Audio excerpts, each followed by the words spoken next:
Video सामने आया है। 2022 के विधानसभा चुनाव प्रचार के दौरान का ये वीडियो बताया जा रहा है, जहां अतीक के बेटे अली के साथ शूटर अरमान गुलाम असद और गुड्डू मुस्लिम मौजूद हैं।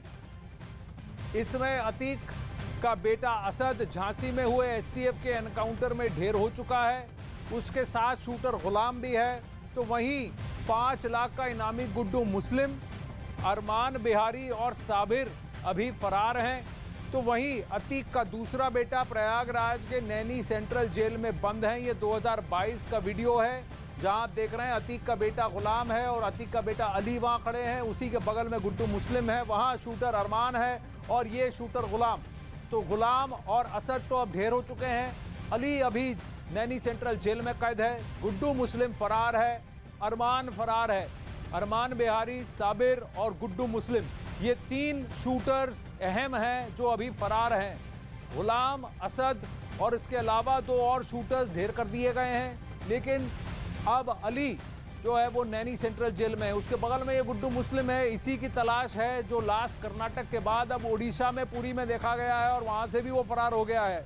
गुड्डू मुस्लिम के बारे में कहा जाता है कि वो भेष बदलने में माहिर है और अकेला घूमता है, लोन वुल्फ है, इसीलिए उसको पकड़ना मुश्किल है। लेकिन ये भी कहा जा रहा है कि वो शाइस्ता के टच में है। तो कैसे ये कनेक्शन बन रहा है, कौन इनकी मदद कर रहा है, बड़ा प्रश्न उठता है। और ये अरमान बिहारी कहां पर है, ये भी बड़ा प्रश्न है। लेकिन ये वीडियो 2022 का, जहां सबके सब दिख रहे हैं। ये अतीक का बेटा अली है जो अब जेल में है, असद ढेर हो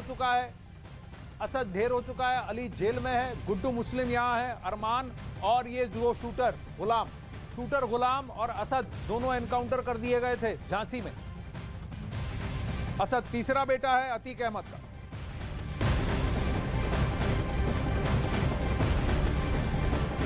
अब वहीं अतीक अहमद और अशरफ हत्याकांड से जुड़ी एक बहुत बड़ी खबर आ रही है। अतीक और अशरफ शूटआउट में दिल्ली के शूटर का कनेक्शन खंगाला जा रहा है। शूटर सनी को दिल्ली का शूटर उपलब्ध करवाता था हथियार। एसआईटी की पूछताछ में सनी ने पर्दाफाश किया है। अब पुलिस सूत्रों का दावा है कि शूटर सनी सिंह ने पूछताछ के दौरान अतीक हत्याकांड से जुड़ी एक बात से पर्दा उठा दिया है।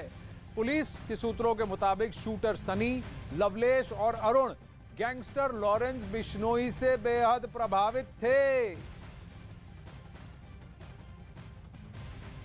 चलिए अब आपको दिखाते हैं कि अभी तक की पूछताछ में पुलिस की जांच कहां पहुंची है और ये लोग कैसे उत्तर प्रदेश के छोटे छोटे गांव और कस्बों से निकलकर इतनी बड़ी वारदात को अंजाम देते हैं। और वो भी अमूमन दिखते हैं डिस्कनेक्टेड, क्योंकि एक वहां इन तीनों का कनेक्शन क्या समझ में नहीं आता। इसका पूरा रूट मैप क्या था, आइए आपको दिखाते हैं। हमीरपुर का सनी सिंह, बांदा से लवलेश तिवारी और कासगंज से अरुण मौर्य। तो हमीरपुर, बांदा, कासगंज, 3 लोकेशंस, अरुण मौर्य, सनी सिंह, लवलेश तिवारी। अब तीनों एक दूसरे के संपर्क में आते हैं। कैसे आते हैं ये अभी तक आंसर नहीं हुआ है। और फिर दिल्ली में गोगी गैंग के साथ मिल जाते हैं, जहां से गोगी एनसीआर में उनसे बड़ी वारदात को अंजाम दिलाना चाहता है। लेकिन उससे पहले ही गोगी की हत्या हो जाती है। लेकिन तीनों को वहां से चैनल की आईडी और कैमरा मिलता है। यहीं से ये तीनों कानपुर के रहने वाले बाबर के संपर्क में आते हैं और हथियार लेते हैं। हथियार लेने के बाद तीनों लखनऊ पहुंचते हैं और एक साथ प्रयागराज के लिए बस से निकल जाते हैं। 12 अप्रैल को तीनों प्रयागराज पहुंचते हैं और 15 अप्रैल को वारदात को अंजाम देते हैं। ये अभी तक इंफॉर्मेशन एक सेट का है, लेकिन कई और इंफॉर्मेशन है, कई और बातें हैं। ये तीनों में आपस में जो कह रहे हैं वो एक दूसरे से कॉन्ट्रडिक्टरी है, मेल नहीं खाती।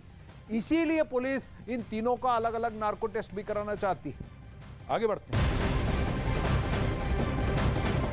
बड़ी खबर आ रही है अतीक अहमद की पत्नी शाइस्ता परवीन से जुड़ी। शाइस्ता परवीन के सरेंडर की अटकलें अब तेज हो गई हैं। कई दिनों से ये बात चल रही है, लेकिन कई बार ये भी कहा जा रहा है कि गुड्डू मुस्लिम रोक रहा है, शाइस्ता परवीन को सरेंडर नहीं करने दे रहा है। लेकिन आज शाइस्ता परवीन कोर्ट में सरेंडर कर सकती है।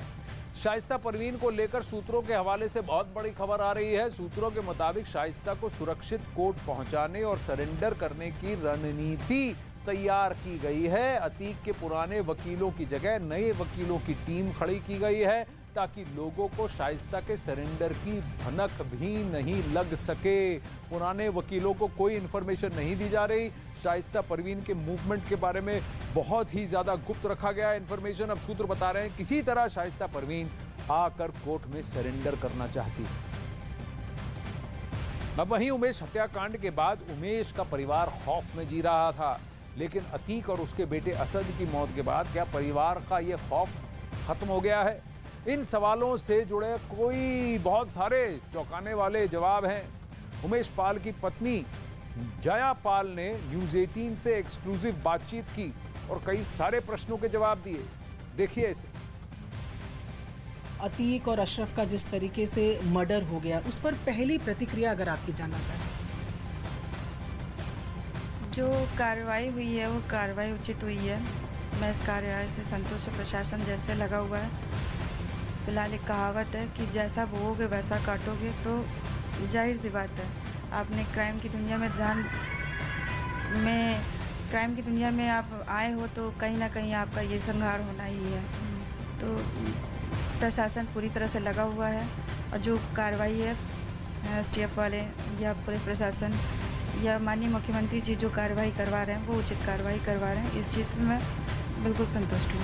ठीक है, अगर ये कहा जाए कि पूरा मामला जो है उमेश पाल जी की हत्या के बाद पूरा मामला एक बार फिर से उभरा और जिस तरीके से अतीक अहमद की अगर हम कहें कि जिस तरीके का राज चलता था उस पूरे मामले को इस हत्याकांड के बाद ज़्यादा वो मिला, लेकिन एनकाउंटर हुआ और जिस तरीके से इनका मर्डर हुआ, आप क्या चाहते थे कि कानूनी तरीके से सज़ा मिले या जैसा हो रहा है वो भी ठीक है?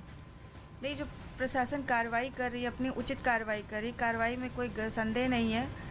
प्रशासन ऐसे ही लोगों को ऐसे ही खात्मा करना चाहिए कि कम से कम उनका जो है अस्तित्व इनको यानी अगला कोई इस तरह से अतीक अहमद ना पैदा हो कि आगे इस तरह से अत्याचारों को सहन करने से विद्रोह, तो कम से कम उसका खात्मा होना ज़रूरी है। सोचा तो नहीं होगा कभी इस तरह का सोचा ही नहीं था कि ऐसी कांड हो जाएगा और इस कांड में मेरा सब कुछ ख़त्म हो जाएगा। मुझे ये समझ में नहीं आया, पता नहीं था। आपको लगता है आपको इंसाफ मिल गया? आपकी पति की और राज्यपाल की हत्या का आपको इंसाफ मिला या ये तरीका नहीं होना चाहिए था, कोई और तरीके से मिलता? नहीं, इंसाफ तो मिला मुझे। तरीका जो है और कैसे होता है, न्यायालय से तरीका होता तो न्यायालय में वही होता कि जेल में जाते फिर वही हथकंडा अपनाते। प्रशासन शासन जो कार्रवाई कर रही है वो सही कर रही है। जो बाबा जी ने कहा था वो अपना वाक्य भी पूरा किया उन्होंने, लेकिन अब जो बचा है उसको भी पूरा कर दें, इनका अस्तित्व ही खत्म हो जाए। क्या मांग करती हैं प्रशासन से, पुलिस से, क्या मांग करेंगे? जो प्रशासन करेगी उस कार्रवाई को उचित देगी, मैं उससे संतुष्ट हूँ उस कार्रवाई से।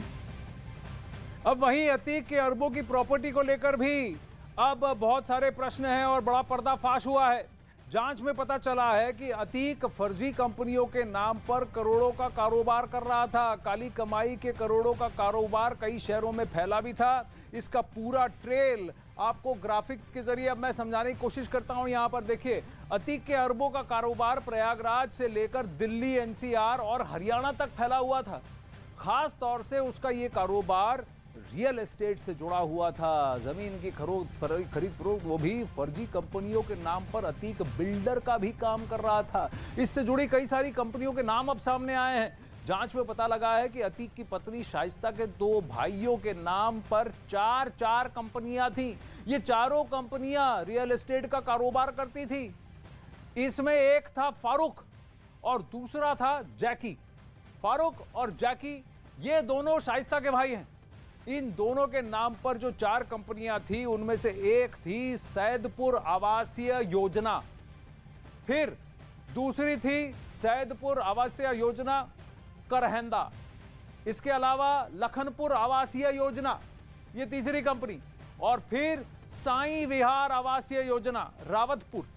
इसके अलावा असद सिटी, सैदपुर बख्शी गांव, ये भी अलग अलग कंपनियां थी जो अपने आप में वो बसाने की कोशिश कर रहा था। ये भी आपको हम बता चुके हैं कैसे वो वहां पर उस प्रयागराज के इलाके में, खासकर करेली विधानसभा क्षेत्र के अंदर डेमोग्राफिक चेंज की भी कोशिश कर रहा था, जमीन हड़प कर और अपना ही कंस्ट्रक्शन अवैध तरीके से चलाकर। ये सब वो कंपनियां हैं जो अब सामने आई हैं।